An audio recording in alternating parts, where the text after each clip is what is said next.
Shorts. My guest today is Kelly Burton of the Allison Law Firm in Las Vegas, Nevada, and more importantly, a longtime and proud supporter of the Sports Lawyers Association. Welcome, Kelly. Thank you. Thanks, Bobby. So, we always like to start out our program with pretty much the same way, which is to give our guests an opportunity to talk about what their practice is these days, what they're up to, and then to talk a little bit about the path taken to get there. So, the floor is yours. Oh my gosh, thank you so much. It's great to see you. I hope the weather's nice in California. It's a little warm here today. You're in Yeah, Las Vegas. It's always a little warm this there's time. that. There's that. So I'm working right now at the Allison Law Firm in private practice, and my practice is I'm kind of a general counsel outside of friends and folks' offices. My practice is all over the place. I'm doing actually a lot of construction right now. There's a lot of things going on in Las Vegas. There always has been, and so my sports in terms of my practice is a little, it's catch as catch can. We've got a lot going on here in Las Vegas in the sports arena. We actually have a lot of things going on in sports and construction right now. So that's kind of a cool intersection for right now. How I got here, how I got back to private practice, and I swore I would never go back to private practice. I swore on a stack of Bibles I would never go back to private practice. Yet here I am. I was working in rugby, and I was doing some work with AEG and the local grassroots efforts in LA with the sevens, and then the pandemic hit. And I didn't know, I don't know any of us knew when sports were going to be coming back. And so I got a call from the firm, and they said, would you consider coming back to private practice? We could use a new attorney. And I said, okay. And so I've been working in private practice for the last 4 years. But in the meantime, we all know kind of sports came back from the pandemic, and rugby's kind of re-engaged in the LA area. There's actually quite a few things going on this summer. So on top So of my let private me practice, pause. Let me pause you really yeah, quickly. You and I could talk about rugby forever, but I'm not great. sure our whole audience really understands when you say the sevens in LA. So can you give us a little background on what sevens rugby is and sort of how you got involved with it? Sure. So, you asked about my path to get here, and I talk to law students a lot about my path because it's far more like a pinball machine than a straight arrow. It's all over the places. I started my career in sports in college athletics. I started at UNLV in the mid to late 90s while I was actually in law school. My internship was when you get in trouble with the NCAA, and I don't want to go into what happened at UNLV because it was long before I got there, and I think it's in the papers. But when you get in trouble, you have to get yourself out of trouble, and part of getting yourself out of trouble was filing all of these reports. And so my summer job for 2 years in law school was pretty cool. It was, to work with the director of academic compliance and the director of NCAA compliance, and then complete these different projects and these different forms that had to go back to the NCAA. So that was a really, really cool area of law, I guess you could call it. I wound up passing the bar, and there were just no more positions opened at UNLV, so I went off to practice law in private practice here in Las Vegas. Um, and I had come back to UNLV because the gentleman I had worked for, his name was Jim Bola. He was in development, so I did athletic development. So we raised some money. UNLV's got this beautiful new football facility. I think we were raising money also for a softball facility. So that was a really cool area kind of area of business to be involved with. Along with that, I learned a lot about plan giving and about legacy planning because people were always trying to give money here and there. Um, I went off. My husband, we got moved to Connecticut. There's a big casino there called the Mohegan Sun. You may have heard of that. The Connecticut Sun play there. He went to build that, so I practiced out there for a while.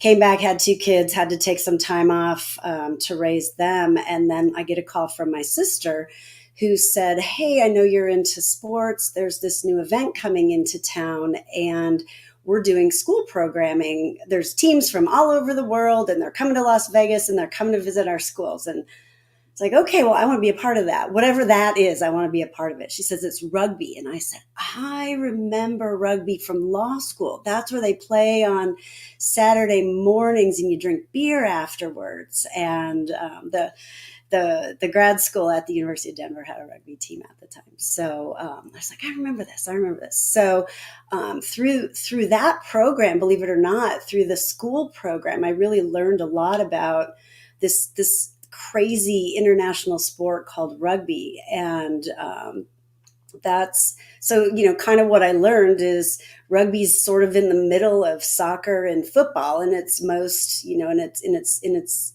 simplest terms, where legend is, some kid picked up a soccer ball, now went after him, tackled him, and thus became rugby. And I really got a kick out of the sport, but I really got a kick out of, this is going to sound so naive and idealistic, but the values that go along with the sport of rugby. And I thought it was really cool.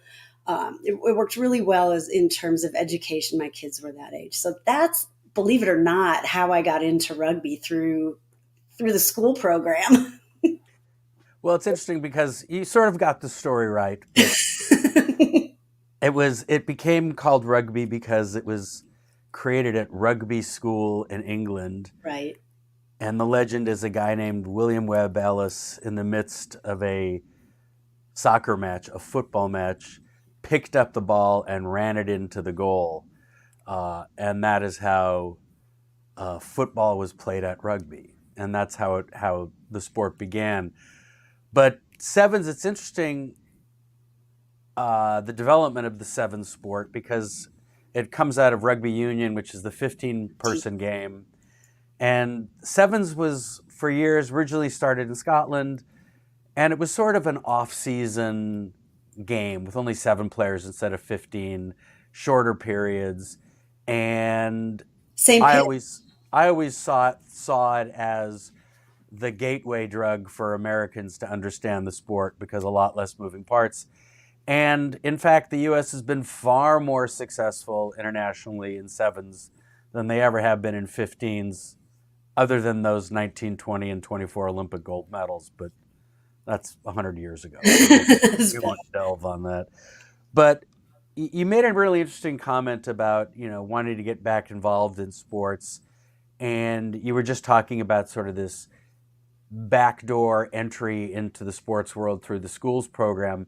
But earlier in your conversation, you were talking about construction, facilities, sports, which raises a really interesting topic that we've talked about a lot on this program, which is answering the question of what is sports law. And I think you raise a really interesting point, which is it's not about being a lawyer that does athlete deals, and it's not about a lawyer that works at a media company. It can be a variety of things. And as I've also often mentioned in speaking with someone who was counsel for one of the Power 5 conferences, when I invited that person to join the SLA, the comment was, I didn't even know I was a sports lawyer. So I think you're pointing out something really interesting is, if you want to get involved in sports, there's a lot of ways to get involved. And with the growth of, stadium building, fair enough to call yourself a sports lawyer if you're working on building a venue, correct? Yeah, I mean, I don't have it's not our venue. I mean, we're not the attorneys for the venue. I have a sense of who it probably is, but there's so much that goes on around it. And, when Formula One came into Las Vegas, we got a lot of contracts. We got a lot of, I think construction is interesting in Nevada, and I think this crosses a lot of spectrums. Is we're licensed, so we have this really unique set of laws in our state that whether it's whether it's construction or whether it's something else. But sports is everywhere right now, and I think any area of law or almost any area of interest can somehow tie into sports anymore. Yeah, I think that's a really good, especially for younger lawyers who are saying, "Oh, I want to become a sports lawyer." And I'm sure you've heard it at the SLA annual conference and at the outreach events that you've done, which we'll talk about in a minute. Sure. Is people wondering, how do I get into sports? And then the first question I always ask is, well, what do you think sports law is? Oh, that's a good And question. Yeah. and most oftentimes they don't understand the breadth of opportunities that gives you an inroad into working in the sports world. So I think that's really interesting that, in our little chat here so far, we've got two paths to make yourself a quote unquote sports lawyer that aren't really dealing with what somebody might think of as directly involved in sports, which is usually working for a team or a league. But there's so many places to get to because, as we all know, there is no discrete discipline called sports law. No, one of the conferences, I remember somebody at the in the introductory section of sports law, they talked about the difference between sports and entertainment law, and they said if you do entertainment law, I kind of understand like what law you practice. If you do sports law, I understand who your clients are. And I thought that was a really, really interesting intro into sports law because it's so, when I was in law school and I took sports law, the book was like this big. Right now, it's volumes of different things you can do with sports law.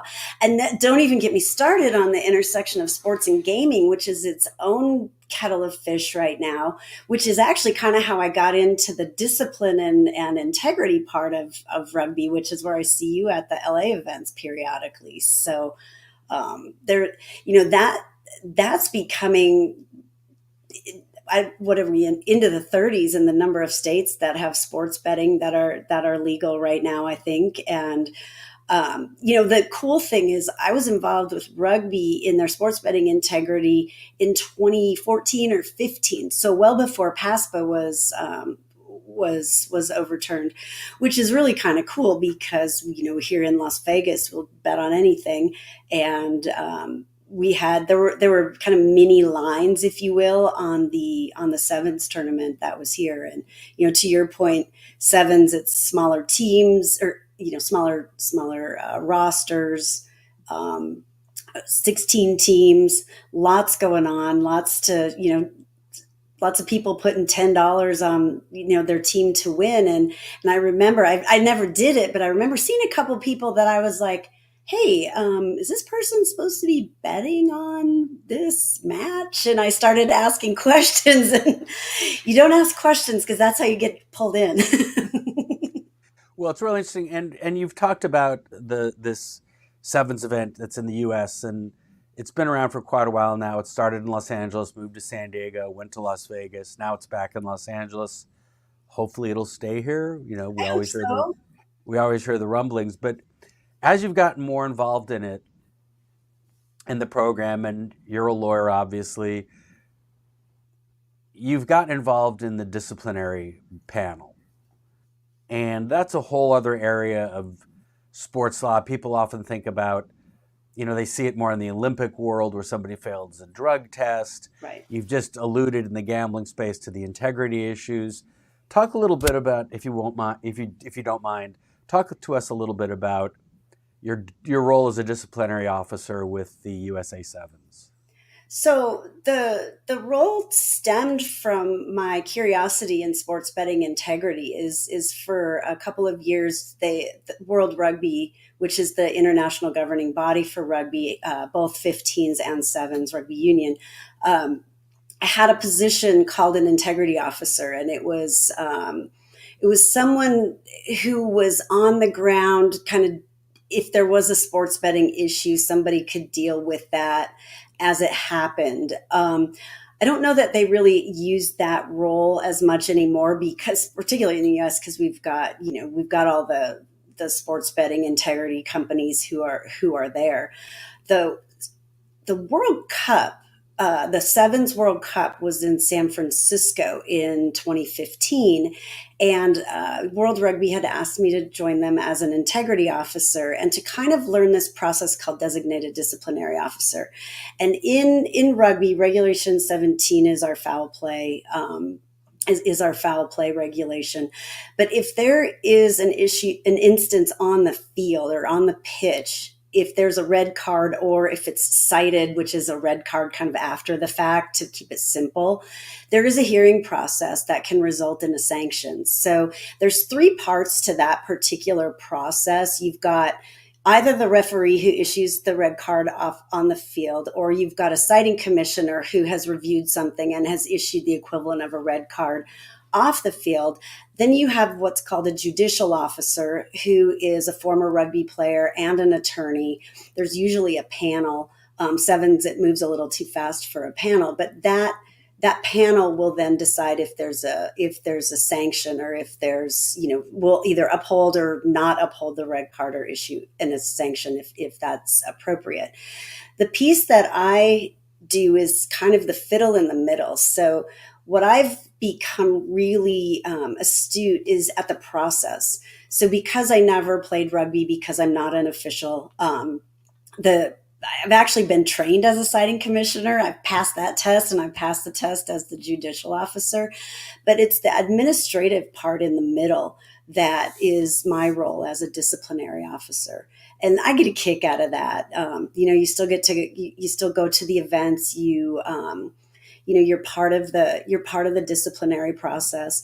And what is meaningful to me about that particular process is, I think I've told you this, Bobby, but my sister-in-law was a jockey and had a traumatic brain injury. And so we've lived for the last 20 something years with Stacy's brain injury. And it's really important to me in sports that, I love the sports. I love the contact. It's a really wonderful sport to watch, but we all want to stay on that side of that. We all want to stay on that side of safety, because the long-term risk can be very, very large.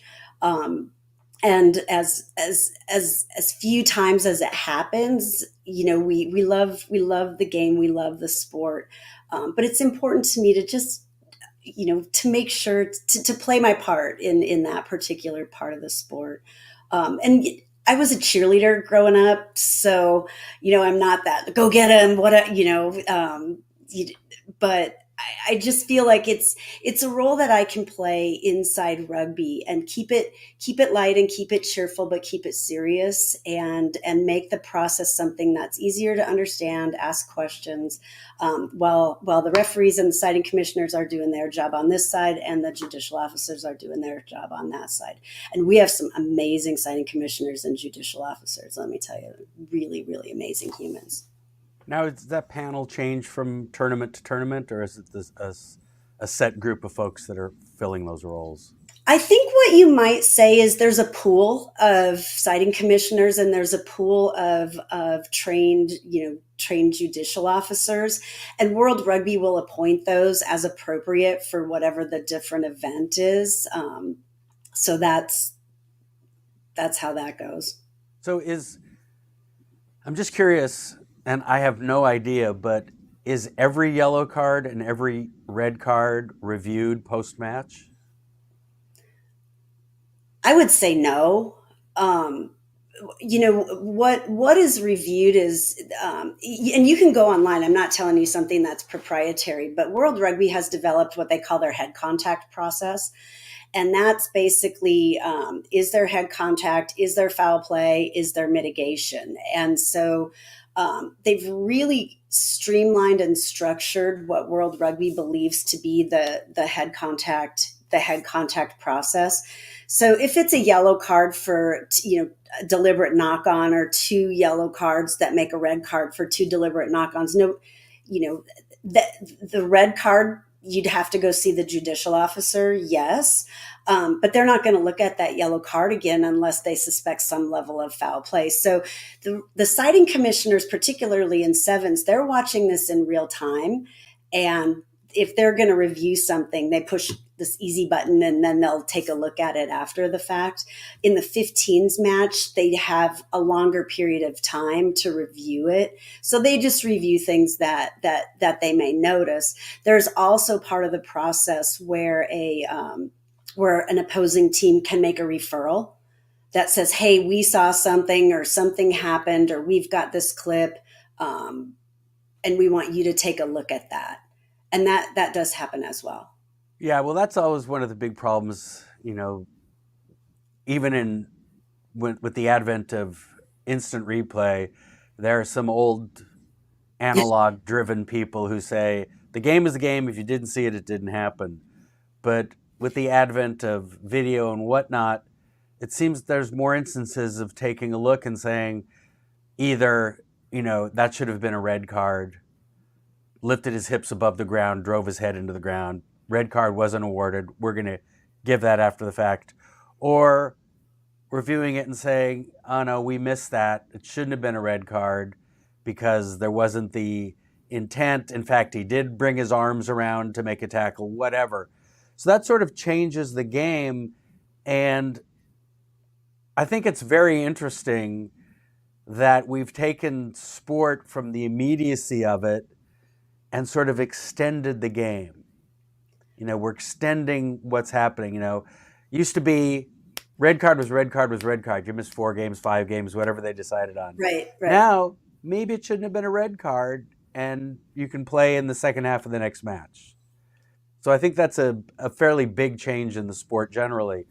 Also, with more and more talk about what I'll call concussion education, there was this myth that went on for years that's saying rugby, which, as you know, I played for 30 years, rugby is so much less dangerous than football and there's less concussions and et cetera, et cetera. I think that PR scenario has been eaten into, and there's a realization of why, a lot of the things about rugby, in particular the tackle law that says you have to make an effort to get your arms to wrap around people, as opposed to in American football where you're just flying around throwing your body into people, because it does change the dynamic of injury.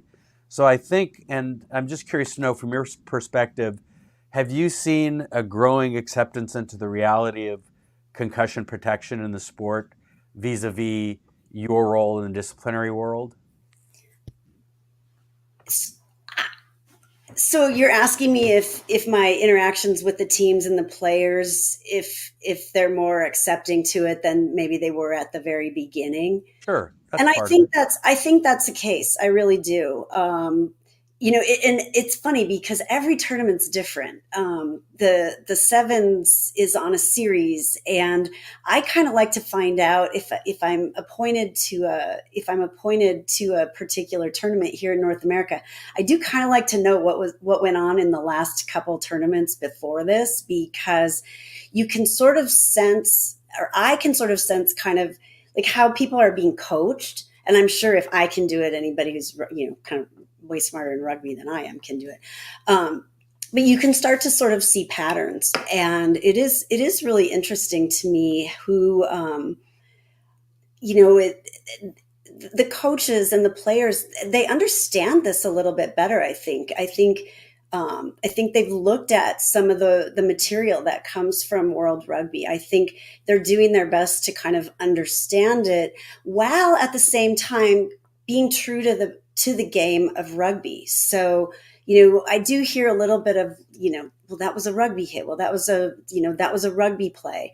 And I'm kind of lucky because I get to pass that off and say, that's what the judicial officer kind of has to decide. But I think there really has been an acceptance. I feel like there's been an acceptance that this is now part of the game.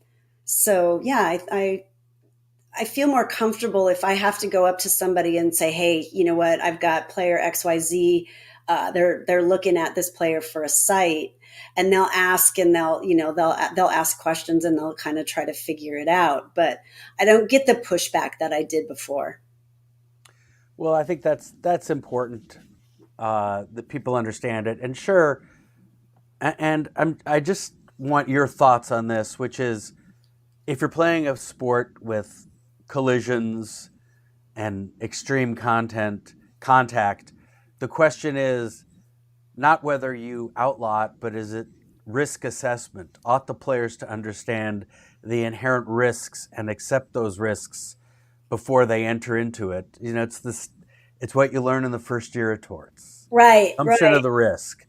right. And I think that, to my mind's eye, that's the bigger issue, is getting players to understand that. And getting on my soapbox, I don't believe there should be any contact in rugby or football until you're 14. I think the Don't even brain get me has. started on that. I couldn't agree more. And I grew up in Iowa, so wrestling was kind of the big sport there. So, that's the whole youth sports and early specialization. That's a story for another day. But boy, do I think that's interesting, and boy, do I think that's important.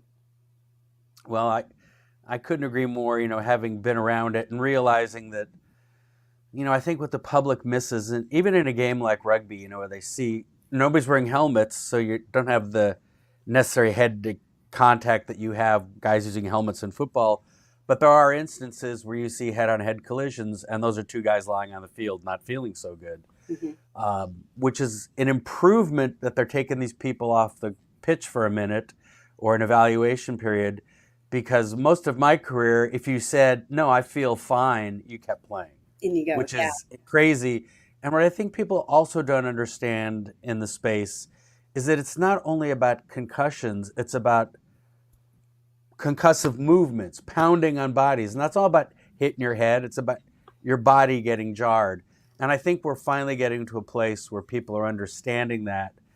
But I think we have a long ways to go on educating people as to the risks in these sports. But I think we're making some progress. When Sevens was here, one of the partnerships that we worked with was with the Cleveland Clinic's Rubo Brain Center. And this is a little bit of a rabbit hole, but just on the surface is they've got a partnership with UFC and I think it's the Boxing Commission, and maybe pro bull riders, and they've been doing a CTE study for over, I want to say it's over a dozen years at this point. Really, really, really interesting. And that would have been an interesting rugby sort of connection, had the tournament stayed here. But yeah, that's really, really interesting stuff. And stepping aside from this discussion, which we could talk I about want to the say, ins and yeah. outs of this forever and ever, you're also, or have been, a Sports Lawyers Association outreach captain in Nevada. Yeah. And talk to us a little bit. I mean, we know our membership understands what outreach events are, but talk a little bit how you see them and the value of them in your community. So SLA, we work with, it's called SELA, which is UNLV Sports and Entertainment Law Association. The last few leadership groups of SELA at UNLV have been amazing, and they put on these, they call anybody, right? So we do some partnerships with SELA. Um, I'm also on the state bar's entertainment and sports section. What's interesting about the state of Nevada, particularly in Las Vegas, is entertainment has been around for years. You look up and down the strip, I think we have 9 Cirque shows. We've got singers and dancers and performers in spades. And so the entertainment bar is really, really well developed here. And sports has kind of been added on, particularly since about 2017. We've always had boxing, we've had UFC here for a very long time. When we have events who come into town, but I think the sports bar here in Nevada has really developed a lot since the Golden Knights came into town, which has been really interesting. Um, I'm all about putting programs together. I'll put programs together with somebody who comes into town, right? We've got a million different sporting events that come into town for one-off events. I think my favorite event that we did it in conjunction with the Las Vegas Aces and Wise Las Vegas in the summer of 2022.